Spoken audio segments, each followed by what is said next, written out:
Hello, this is Michael Wojcik with the Rochester City Council update for October 7th, 2013. A few different things we're going to go through today. First of all, I very much hope you all enjoyed my live tweets of the meeting today, which is interesting because before the meeting I took and store every single electronic device that I had right by the Post Bulletin's Edie Grossfield. So if you're wondering how someone might pull that off, um, it's magic. Um, Also, a little tip of the hat to some of my Japanese friends. Any of you that watched the video of the meeting, a little something there for you. A little bit of an apology for not taking on some of the comments head on that were said at the last meeting. Um, so, four things we handled at this meeting. First and foremost, for the first time in a very long time, we have a full strength city council with the appointment of Mark Hickey. I'm very happy Mark's on the council. I've known him for a little bit of time from Holy Spirit Catholic Church.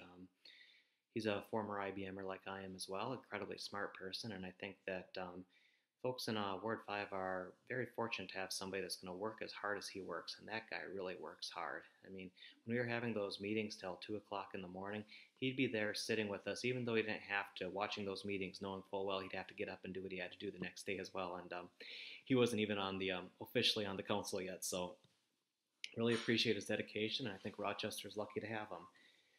Second thing, we had a thing come up today about e-cigarettes, and basically what it was is the library wanted, there's a no smoking zone around the library, and they wanted to include e-cigarettes in their no smoking zone.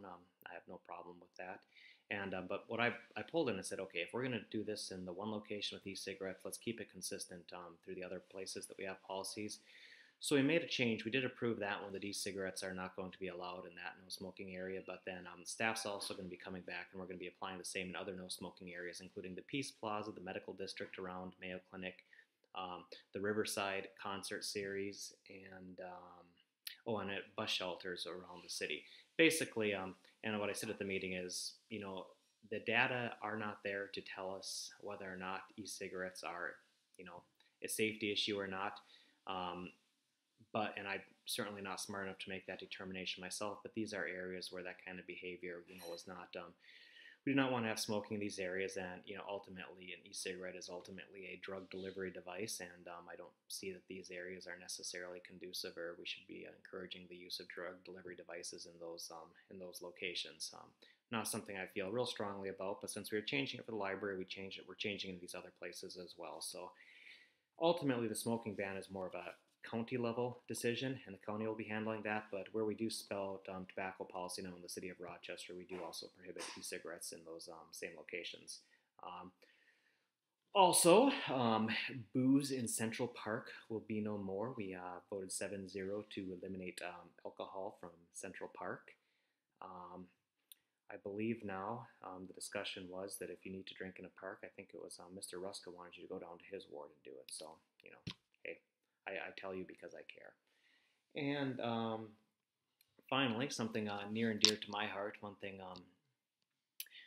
I've never been a particular fan of is the consequences of some of the decisions that have been made in mandatory sentencing and the policies that apply on the war on drugs. And I think a lot of times innocent people get their life screwed up pretty bad for something relatively minor. And we had a young lady, and I'm sure there's bits of truth on both sides, but ultimately she was found out that somebody she was chauffeuring around was there to sell drugs. She claims she found out after the fact. This was a couple years ago. She's apparently had perfect behavior since then.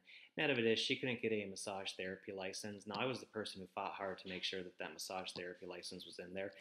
If you remember, we had a business owner named Dennis Weestrand who wouldn't help the police department, and I shut down a house of prostitution, a place called China Massage that was operating on 2nd Street Southwest.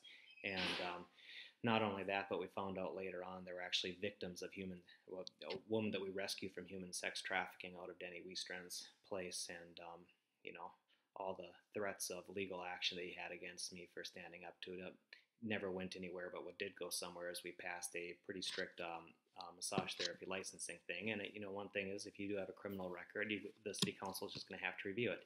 So what we did. Young woman, she was there with her 8-year-old kid, or 8-month-old kid. I love seeing kids at city council meeting. I even love it when they're crying. I guess that's just part of me being a daddy. But we talked it over, and ultimately what we did is we recommended that she has not actually been found guilty at this point. Rather, she has, I think, a stay of adjudication is what it's called. And basically what it means is if she fulfills the terms of her probation, she will have she will not be found guilty of anything. And what we said is, okay, you can have the massage therapy license because she wants to open up her own business. And I quizzed her, and she's taken some steps towards successfully opening that business. And so she's going to be able to basically, hopefully, open up this business, support herself, and hopefully her young son as well. After the meeting, I got to go up and talk with him. And apparently, he doesn't like guys too much, but he stuck out his arms and everything, and he wanted to be. So I got to hold the little baby a little bit, and made my 2-year-old seem really big. So not out of there under 2 hours, which for us is a very quick meeting. Nobody there. The circus was not in town at this meeting. That's always very much appreciated. So thank you for watching. Thank you for the support. And as always, let me know if you have any questions or comments.